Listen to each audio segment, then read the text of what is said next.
नासिर सिंध के सीनियर वज़ीर शर्जील इनाम मेमण की हिदायतन ते हैदराबाद में गिरा भाड़ा वठंदड़ ट्रांसपोर्टन खिलाफ कार्रवाई जारी आहिनि। वधीक तफ़सील GM चांडियो जी हिन रिपोर्ट में।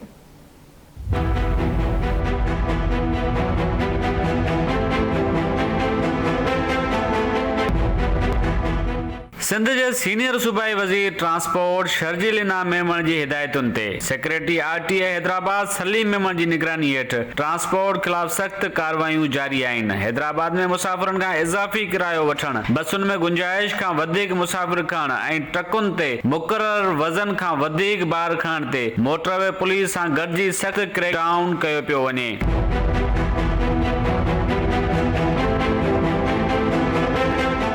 कार्रवाई दौरान 64,000 रुपया इजाफी वरतल किरायो मुसाफिरन के वापस करायो, जड॒हिं त ओवरलोडिंग ऐं रोड परमिट जी खिलाफ वर्जी ते 85,500 रुपयनि खां वधीक ॾंड लॻायो। RTA Hyderabad region Saleem Memon media सां ॻाल्हाईंदे चयो त मुसाफिरन सां ज़्यादती बर्दाश्त न कई वेंदी। कानून जी भंजकड़ी कंदड़नि खिलाफ बिना फ़र्क़ सख्त कार्रवाई जारी रहंदी।